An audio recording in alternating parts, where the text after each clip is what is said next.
Hello students, I hope you all are doing well. अभी तक हमने बेटा फर्स्ट लेक्चर में कुछ जनरल चीजें डिस्कस की थी D and F block elements के बारे में कि पीरियोडिक टेबल में डी एंड एफ ब्लॉक की पोजीशन कहाँ होती है। ठीक है, मेनली हम डी ब्लॉक के ऊपर जो है एम्फसाइज कर रहे थे अभी के लिए। तो डी ब्लॉक में हमने पढ़ा था 3D series, 4D series, 5D series होती हैं।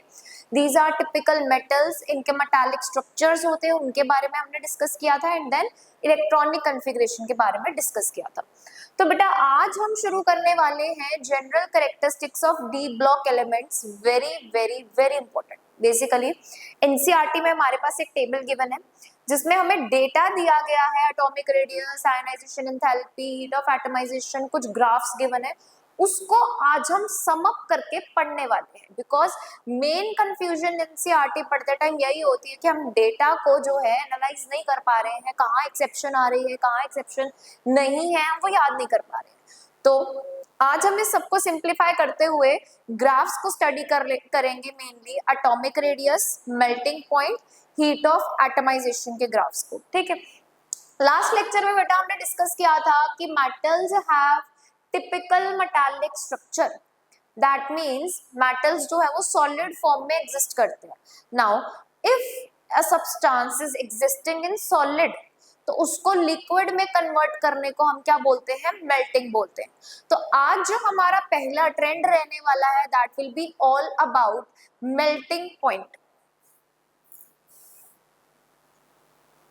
ठीक है, तो मेल्टिंग पॉइंट हम बेटा डिस्कस करने वाले हैं। ये ग्राफ जो है हमारी एनसीईआरटी ने हमें दिया है, जिसमें हमें 3D सीरीज, 4D सीरीज, इन सब के बारे में बताया है। ठीक है, एक बार इस ग्राफ को अच्छे से देखेंगे और एनालाइज करेंगे। क्या बता रहा है हमें ये ग्राफ कि आपके पास 3 सीरीज है, 3D, 4D और 5D। ये वाली जो आपकी सीरीज यहाँ पर दिखाई गई है 3D है, जो कि टाइटेनियम से शुरू हो रही है। Next is zirconium and next is hafnium. Zirconium पे आ रही है बेटा हमारी 4D सीरीज और हाफनियम पे आ रही है हमारी 5D सीरीज। ठीक है, अब सबसे मेन चीज है, याद कर लीजिए 3D सीरीज में कौन कौन से एलिमेंट्स आते हैं, रट जाने चाहिए। सबसे पहला element scandium, titanium, vanadium, chromium, manganese, iron, cobalt, nickel, copper, zinc. ठीक है, याद करने की एक ट्रिक है, लिख देती हूँ यहाँ पर, नोट डाउन कर लेना। Science teacher very cute ma'am, free coaching to nick's cousin. याद हो जाएगा इससे, निक्स कजिन।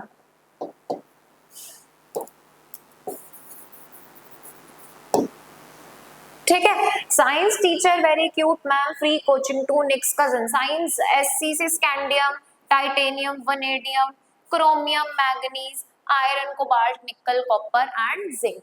ये याद कर लेना।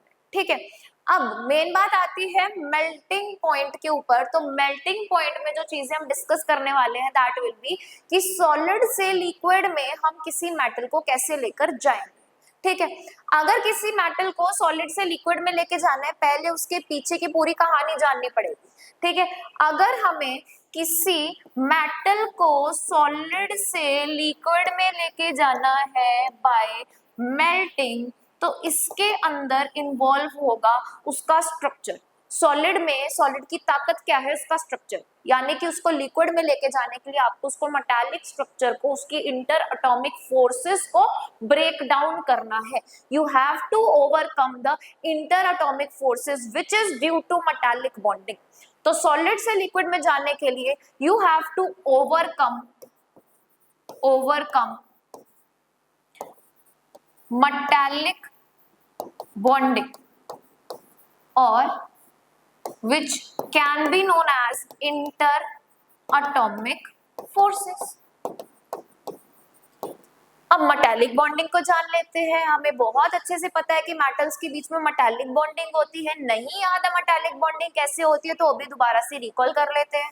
हमारे एक एटम के पास क्या होता है, हमारे एक एटम के पास होते हैं valence shell electrons, valence shell electrons, और जब ये इलेक्ट्रॉन्स लूज हो जाते हैं उसके अलावा हमारे पास क्या बचता है, हमारे पास बचता है बेटा कर्नल्स। क्या बोलते हैं हम इसको, kernels. Now kernels consist of valence shell electrons तो निकल गए, बचे क्या, inner shell electrons, inner shell electrons. और क्या बचा हमारे पास, न्यूक्लियस, और क्या बचा हमारे पास, न्यूक्लियस।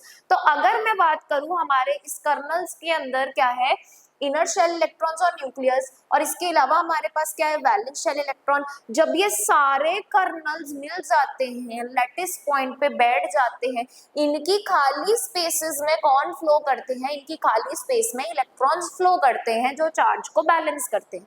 ये हमने पढ़ा है। क्या होता है लैटिस, लैटिस लास्ट लेक्चर में पढ़ा था। लैटिस क्या है, crystal structure, crystal structure of atoms. तो ये लैटिस के अकॉर्डिंगली आपके एटम्स क्या होते हैं, ये एक स्ट्रक्चर बना लेते हैं जिनके अंदर जो खाली स्पेसेस है उनको कौन फिल करता है, हमारे इलेक्ट्रॉन्स, जिसे हम सी ऑफ इलेक्ट्रॉन्स भी बोल देते, जिसे हम सी ऑफ इलेक्ट्रॉन्स भी बोल देते हैं। ठीक है, सी ऑफ इलेक्ट्रॉन्स।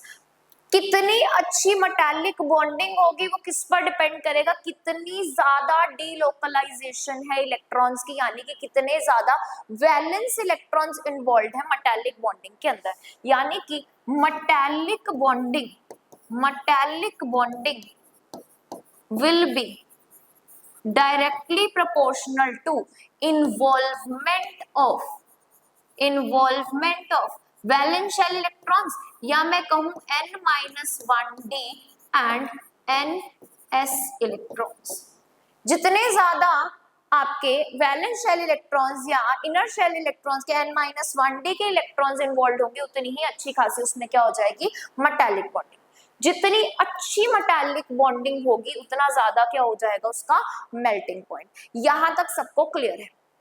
यानी कि एक सॉलिड को मेल्ट करने के लिए उसकी मेटालिक बॉन्डिंग को ओवरकम करना है।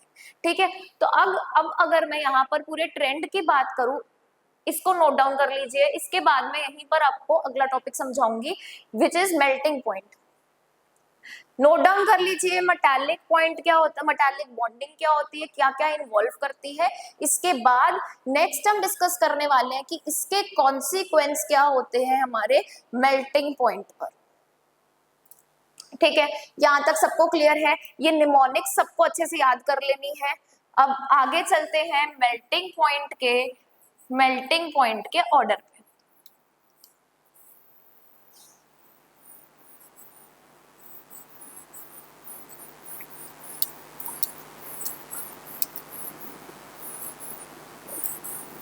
ठीक है, तो मेल्टिंग पॉइंट के लिए क्या बात की हमने कि मेल्टिंग पॉइंट किस किस चीजों पर डिपेंड करेगा, it will depend upon metallic bonding, और मेटालिक बॉन्डिंग किस पर डिपेंड करेगी, हमारे n-1d प्लस ns इलेक्ट्रॉन्स पर।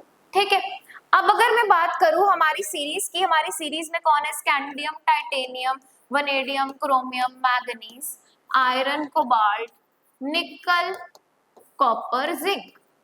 ठीक है, अब इलेक्ट्रॉन्स की बात कर लेते हैं। सबसे पहले यहाँ पर है D1, then D2, D3, D5, D5, D6, D7, D8, D9 and D9 नहीं है, यहाँ पर क्या हो जाएगा D10 एंड D10। अगर मैं बात करूं यहाँ पर as the graph is suggesting कि टाइटेनियम, वनेडियम से क्रोमियम तक जाते जाते इलेक्ट्रॉन्स के क्या हो रहे हैं, इलेक्ट्रॉन्स की इन्वॉल्वमेंट ज्यादा बढ़ रही है, मेटालिक बॉन्डिंग बढ़ रही है, तो मेल्टिंग पॉइंट भी क्या हो रहा है, बढ़ रहा है। ठीक है मैम, बढ़ेगा। क्यों बढ़ेगा, बिकॉज आपके अनपेयर्ड या वैलेंस इलेक्ट्रॉन्स क्या हो रहे हैं, इंक्रीज हो रहे हैं। ठीक है, समझ में आ गया ग्राफ में। बट मैग्नीज पे जाते जाते इतना ज्यादा डिप कैसे आ गया, इतना ज्यादा शार्प डिक्रीज कैसे आ गया, क्योंकि मैग्नीज इज D5। ऑल्दो अगर मैं बात करूं क्रोमियम के पास है 6 वैलेंस इलेक्ट्रॉन्स, ज्यादा नंबर ऑफ इलेक्ट्रॉन्स है, बहुत अच्छी मेटालिक बॉन्डिंग होगी। लेकिन अगर मैं मैंगनीज की बात करूं, मैंगनीज में भी तो D5 इलेक्ट्रॉन्स हैं, अनपेयर्ड इलेक्ट्रॉन्स है, तो मेटालिक बॉन्डिंग अच्छी खासी होनी चाहिए थी। बट मुझे एक बात बताना कि 5 इलेक्ट्रॉन्स जो है वो हाफ फिल्ड ऑर्बिटल बना रहे हैं, तो क्या न्यूक्लियस अपने हाफ फिल्ड इलेक्ट्रॉन्स को, इतने सिमेट्रिकल इलेक्ट्रॉन्स को अपने से दूर जाने देगा? नहीं। तो उसके अंदर D5 की स्टेबिलिटी उस 5 इलेक्ट्रॉन्स को डीलोकलाइज नहीं होने दे रही है। क्यों? D5 electrons will not delocalize to form lattice, जिसकी वजह से बेटा हमने मेटालिक स्ट्रक्चर में भी पढ़ा था कि मैंगनीज टिपिकल कैरेक्टरिस्टिक नहीं शो करता, उसका मेटालिक स्ट्रक्चर अच्छा खासा नहीं होता, कॉम्प्लेक्स स्ट्रक्चर होता है। तो D5 की स्टेबिलिटी, स्टेबल इलेक्ट्रॉनिक कॉन्फ़िगरेशन की वजह से डज नॉट डीलोकलाइज ताकि मेटालिक बॉन्डिंग हो सके, जिसकी वजह से यहाँ पर क्या आ रहा है, शार्प डिक्रीज आ रहा है। आई होप यहाँ तक क्लियर है।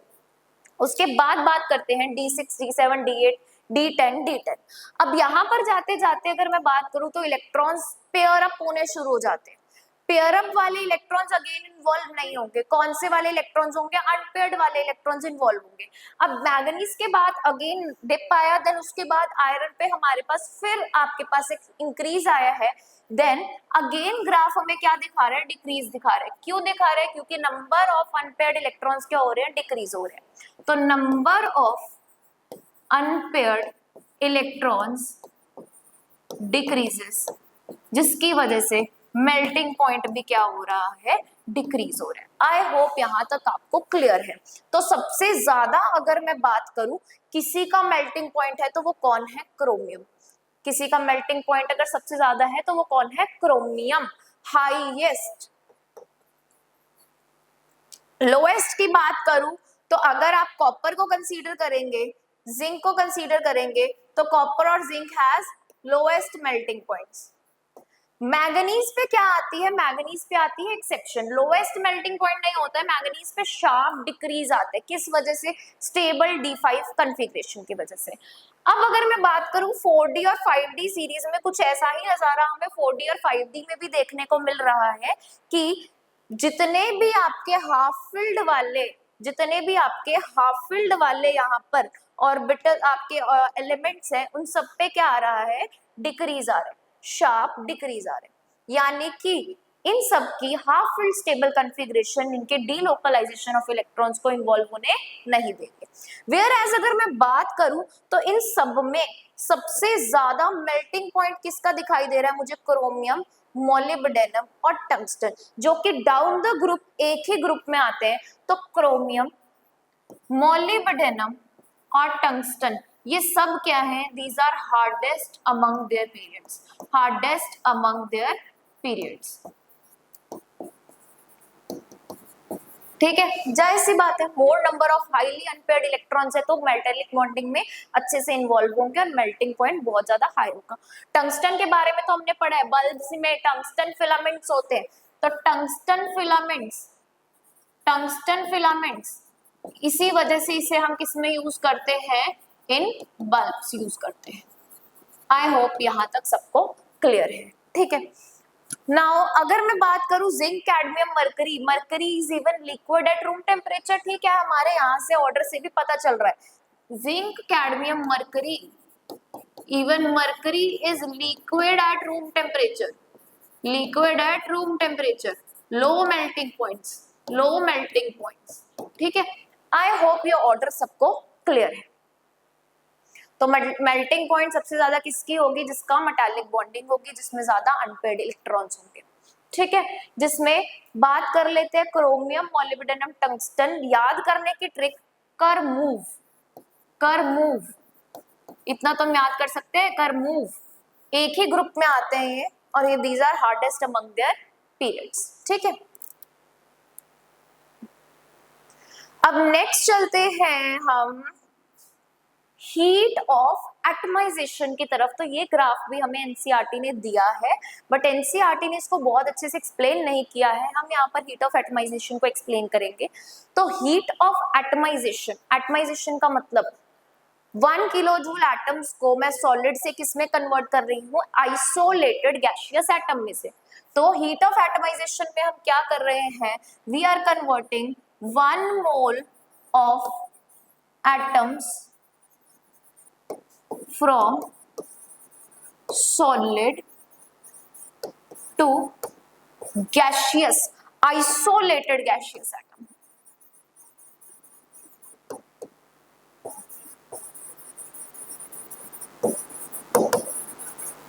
यानी कि इसमें मेल्टिंग का तो रोल था ही था, सॉलिड से लिक्विड, नाउ लिक्विड से उसको गैस में भी लेके जाना है। अब यहाँ पर आपको समवट जो ग्राफ दिख रहा है वो कुछ ना कुछ आपको मेल्टिंग पॉइंट जैसा सिमिलर सा दिख रहा है, बट यहाँ पर अगर मैं बात करूँ, सबसे पहला अगर आपके पास यहाँ पर एलिमेंट है तो that is titanium, then vanadium, then chromium, then आपके पास, सॉरी एक second, scandium, titanium, vanadium, chromium, manganese, iron, cobalt, nickel, copper and then zinc.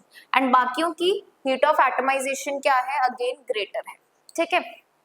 अगर नेक्स्ट अब मैं यहाँ पर बात करूं, नाउ इसका रीजन क्या है, सबसे पहली बात हम क्या कर रहे हैं, हम एक मेटल को सॉलिड से गैसियस में लेके जा रहे हैं, यानी कि हम उसकी इंटरमोलिकुलर फोर्सेस को तो खराब कर ही रहे हैं, ब्रेक कर ही रहे हैं, साथ ही साथ उसके केमिकल बॉन्ड्स को भी हम खत्म कर रहे हैं। So we have to overcome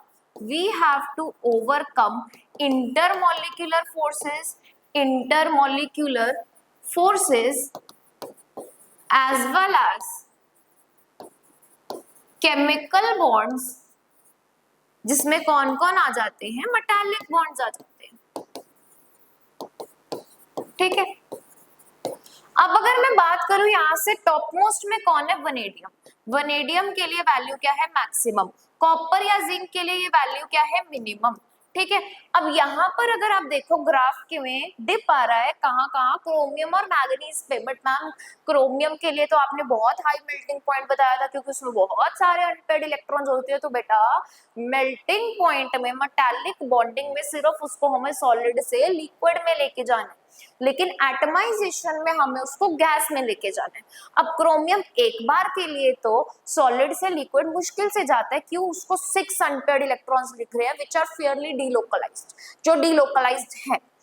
अब जब वो लिक्विड में चला ही गया है, अब उसका मेटालिक स्ट्रक्चर खराब हो ही गया है, अब उसको क्या याद आ जाता है, मेरा स्टेबल D5 कॉन्फ़िगरेशन, जिसकी वजह से अब वो कहता है जाओ लेकर जाओ मुझे गैसियस में लेकर जाओ, बिकॉज मैं तो न्यूट्रल एटम में ज्यादा स्टेबल हूँ, मुझे अपने इलेक्ट्रॉन्स को डीलोकलाइज करना ही नहीं है, ठीक है। तो क्रोमियम की अगर बात करें तो क्रोमियम अब यहाँ पर डिप क्यों दिखा रहा है, क्योंकि उसको जाना है गैसियस तक, लिक्विड तक बात ठीक थी, थोड़ा सा मुश्किल हो रहा था, क्यों, मोर नंबर ऑफ अनपेयर्ड इलेक्ट्रॉन्स थे, लेकिन एक बार उसने अपना मेटालिक स्ट्रक्चर खराब कर दिया, उसके बाद उसके 6 अनपेयर्ड इलेक्ट्रॉन्स जो हैं वो इतना डोमिनेंट फैक्टर नहीं प्ले कर रहे जितना उसकी स्टेबल D5 कॉन्फ़िगरेशन प्ले कर रही है।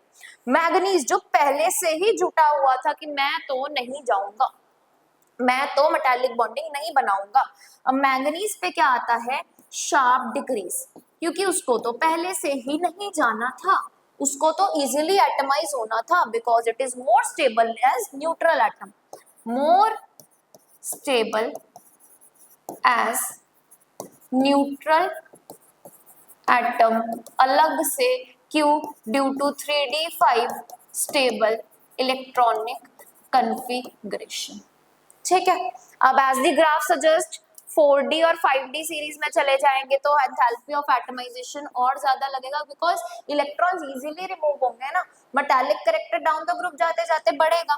तो 3D 4D और 5D सीरीज की बात करें तो आपके पास ये रहेगा आपका एंथैल्पी ऑफ एटमाइजेशन का ऑर्डर। अच्छा, एंथैल्पी या हीट ऑफ एटमाइजेशन को हम इस सिंबल से भी डिनोट कर देते हैं, ठीक है। आई होप यहाँ तक सबको क्लियर है कि वनेडियम के लिए एंथैल्पी ऑफ एटमाइजेशन होगी सबसे ज्यादा, जिंक के लिए सबसे कम, क्रोमियम पे आएगा डिक्रीज एंड देन मैंगनीज पे तो बहुत शार्प डिक्रीज। अच्छा, एक बहुत इंपॉर्टेंट पॉइंट जो मुझे यहाँ पर डिस्कस करना था वो है आपका कॉपर, सिल्वर और गोल्ड। ऑल्दो यहाँ पर हमने क्या देखा कि मेटालिक बॉन्डिंग या मेल्टिंग पॉइंट देखे तो मेल्टिंग पॉइंट 4D और 5D सीरीज के लिए इंक्रीज कर रहा है, बट एक एक्सेप्शन जो यहाँ पर है इट इज, अब कॉपर का मेल्टिंग पॉइंट सबसे ज्यादा है, then comes gold and then comes silver. होना क्या चाहिए था, gold silver and then copper, but copper का मेल्टिंग पॉइंट जो है वो कंपैरेबल ज्यादा होता है। ठीक है, ये एक्सेप्शंस को हम याद कर लेंगे। आई होप यहां तक सबको क्लियर है। ठीक है, हीट ऑफ एटमाइजेशन सबको क्लियर है। नेक्स्ट, इसके बाद अब हमारे पास आता है, अच्छा एक और point, high heat of atomization की वजह से कुछ आपके एलिमेंट्स ऐसे होते हैं जो बिल्कुल रिएक्शंस नहीं दिखाते इजीली। सो राइट डाउन, एक बहुत अच्छा और इंपॉर्टेंट पॉइंट लिख देते हैं, high heat of atomization causes elements to be noble in their reactions में पार्टिसिपेट ना करना मतलब नोबल होना। ठीक है, noble in their reactions and low electrode potential. आपको भी पता है इलेक्ट्रोड पोटेंशियल सारी चीजों को कंसीडर करते हुए चलता है, एंथैल्पी ऑफ एटमाइजेशन को लेकर, आपकी आयनाइजेशन, आपकी हाइड्रेशन तक को लेकर। तो high heat of atomization can be one factor कि एक एलिमेंट का इलेक्ट्रोड पोटेंशियल इतना लो क्यों है। ठीक है, अब नेक्स्ट चलते हैं। नेक्स्ट हमारा जो आज का ट्रेंड है that will be about atomic radius.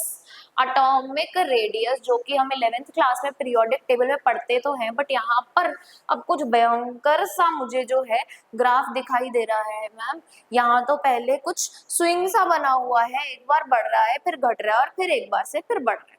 ठीक है, सो एटॉमिक रेडियस को अगर मैं जनरली डिस्कस करूं जो हमें 11th क्लास में पढ़ाया जाता है, atomic radius along the period, एक लाइन जो हम बार बार रट रट के बोलते हैं कि along the period the electron is added in the same subshell. Electron उसी सबशेल में एड अप हो रहा है but the nuclear charge is getting increased. ठीक है, यानी कि अगर पहले मुझे first bench, second bench, third bench को अपनी तरफ पुल करना था, इस बार थर्ड बेंच पे मेंबर बढ़ गया है लेकिन दूरी अभी भी न्यूक्लियस से उतनी ही है और न्यूक्लियस की ताकत हर बार बढ़ती जा रही है, उसका चार्ज हर बार बढ़ता जा रहा है, यानी कि nuclear charge is getting increased but the electron is added in the same subshell. तो मतलब इफेक्टिव न्यूक्लियर चार्ज सबशेल पे भी क्या हो जाएगा, बढ़ जाएगा। तो जनरल पॉइंट एक बार लिख लेते हैं, generally along the period nuclear charge increases but the electron is added in the same subshell। Same subshell में इलेक्ट्रॉन ऐड होता है। This causes increase in Z effective. Z effective क्या है, इफेक्टिव न्यूक्लियर चार्ज। और effective nuclear charge के बढ़ने से क्या होता है, साइज डिक्रीज हो जाता है, resulting in decrease in atomic size. ठीक है, कि क्या हो रहा है, एक ही सबशेल में इलेक्ट्रॉन ऐड हो रहा है, न्यूक्लियस की पावर बढ़ते जा रही है तो न्यूक्लियस उस सबशेल को और पास में पुल कर लेगा, यानी कि Z इफेक्टिव क्या हो रहा है, इंक्रीज हो रहा है। अब अगर मैं इस ऑर्डर की बात करूं, अब ये ऑर्डर ऐसा क्यों है, तो एक बार फिर से हमारी 3D सीरीज को लिख लेते हैं, scandium, titanium, vanadium, chromium, manganese, iron, cobalt, nickel, copper, zinc. अब यहाँ पर बात की जाए तो scandium, titanium, vanadium, chromium, manganese तक जाते जाते तो Z effective increases. Z effective increases मतलब न्यूक्लियस उसको आगे पुल करना चाह रहा है तो साइज डिक्रीजेस। तो साइज डिक्रीजेस, ठीक है मैम, ग्राफ भी यही बता रहा है, बहुत बढ़िया। अब इसके बाद चलते हैं, तो अब सपोज करो 3 बेंचेस पे बच्चे बैठे हुए। अब मैं क्या कर रही हूँ, जैसे ही एक बच्चा ऐड ऑन हो रहा है मैं उसको और अपनी तरफ खींचते जा रही हूँ, यानी कि उसका साइज और कम करते जा रही हूँ। 3 बेंचेस हैं और उस पर नंबर ऑफ स्टूडेंट्स बैठने वाले बढ़ते जा रहे हैं और उनको मैं स्पेस जो देने वाली है मैं उसको और छोटा करते जा रही हूँ। एक पॉइंट ऐसा हो जाएगा कि स्टूडेंट्स विल फील सफोकेटेड और वो चिल्लाना शुरू कर देंगे, नहीं बस हो गया, बहुत हो गया, अब तो हमारी आपस में लड़ाई होनी शुरू हो गई है, हम इतने छोटे साइज में इतने से बेंचेस पर नहीं बैठ सकते। यानी कि जैसे ही इलेक्ट्रॉन्स का नंबर और बढ़ता जाएगा, इंटर इलेक्ट्रॉनिक रिपल्शंस आनी शुरू हो जाएंगे, इलेक्ट्रॉन आपस में झगड़ना शुरू कर देंगे। क्यों? साइज कम होते जा रहा है, इलेक्ट्रॉन ऐड होए जा रहे हैं, तो दोनों फैक्टर्स क्या हो जाएंगे, अपोजिंग हो जाएंगे। पहला फैक्टर क्या है, जेड इफेक्टिव इंक्रीज हो रहा है जो कि साइज को क्या कर रहा है, छोटा कर रहा है। दूसरा फैक्टर क्या है, इलेक्ट्रॉन्स का एड ऑन होना which is causing inter electronic repulsions. तो ये दो फैक्टर्स आपस में कट टू कट चलेंगे, तो कोबाल्ट आयरन कोबाल्ट निकल को तो बेचारों को समझ ही नहीं आएगा कि हमें करना क्या है। क्या हम जेड इफेक्टिव की सुने, क्या हम जेड इफेक्टिव की सुने, या हम इंटर इलेक्ट्रॉनिक रिपल्शंस की सुने, या हम इंटर इलेक्ट्रॉनिक रिपल्शंस की सुने। तो यहाँ जाते जाते साइज तो हो जाता है कंपेरेबल। ठीक है, दोनों फैक्टर्स आ जाते हैं। तो आयरन के बाद कोबाल्ट का साइज बढ़ना चाहिए था पर उन्होंने वही स्टॉप, कम होना चाहिए था बट उन्होंने वही स्टॉप लगा दिया कि नहीं रुको, विचार करो, इलेक्ट्रॉन इतने सारे आ रहे हैं, जगह नहीं है, तो एक बार कोबाल्ट और निकल पे साइज क्या हो जाता है आपका कांस्टेंट। देन कॉपर और जिंक हद मचा दी, अब तो जाए भाड़ में Z effective, inter electronic repulsion जो है वो क्या हो जाएगी, बहुत ज्यादा डोमिनेंट हो जाएगी। तो कॉपर और जिंक पे जाते जाते तो साइज इंक्रीज हो जाएगा। तो साइज यहाँ पर तो क्या रहेगा, कांस्टेंट, बट यहाँ पर फैक्टर कौन सा आ गया, इंटर इलेक्ट्रॉनिक रिपल्शन, जिसकी वजह से साइज क्या हो जाएगा, साइज इंक्रीजेस।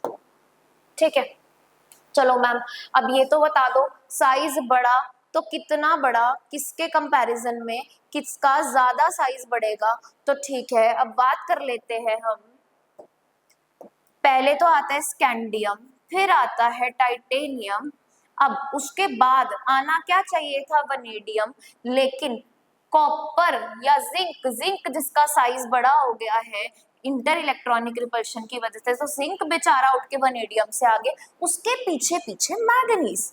अब मैंगनीज पे क्या हुआ मैडम, मैंगनीज पे तो आपने बताया नहीं, then vanadium, then chromium, then iron, then उसके बाद भूल गए हम कॉपर, कॉपर का भी साइज इंक्रीज हुआ, किससे इंक्रीज हुआ, आयरन कोबाल्ट निकल से इंक्रीज हो गया। ठीक है, देन उसके बाद iron and then cobalt nickel तो बेचारे सिमिलर साइज लेके घूम रहे। यानी कि यहाँ पर 3 एक्सेप्शंस तो मैंने देख ली, कौन सी मैडम, एक तो हमने देखी कॉपर की, क्यू इंटर इलेक्ट्रॉनिक रिपल्शन, एक हमने देखी जिंक की, Q inter electronic repulsion, iron cobalt निकल मैम दोनों फैक्टर्स काम कर रहे थे, जेड इफेक्टिव भी था, इंटर इलेक्ट्रॉनिक रिपल्शन भी था।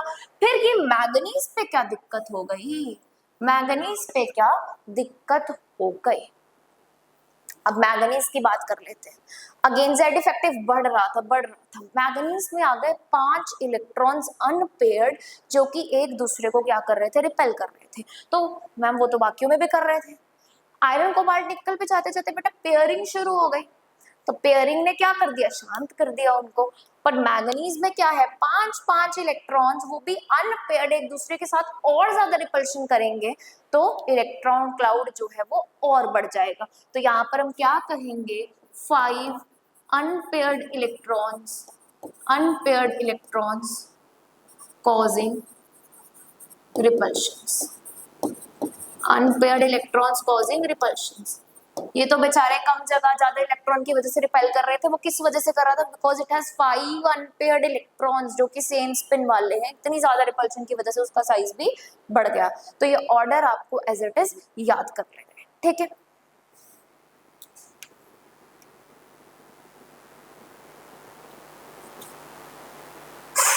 तो आज की वीडियो को हम यहीं पे ओवर करते हैं। नेक्स्ट टॉपिक जो हमारा रहेगा that will be again more important, ठीक है, ये भी सारे टॉपिक्स बहुत इंपॉर्टेंट है। जितने भी आपके यहाँ पर ट्रेंड्स आ रहे हैं, आपके जितने भी यहाँ पर ऑर्डर्स आ रहे हैं, उनको सबको याद कर लेना है। नेक्स्ट क्लास में बेटा we will discuss about lanthanoid contraction और down the group atomic size क्या रहता है वो हम डिस्कस करने वाले हैं। तो हमारी डी एंड एफ ब्लॉक की सीरीज के साथ बेटा ऐसे ही जुड़े रहिएगा, आपको बहुत सिंप्लीफाइड वर्जन में एनसीईआरटी का पूरा होल ओवरव्यू और क्वेश्चंस मिल जाएंगे। So thank you so much for watching.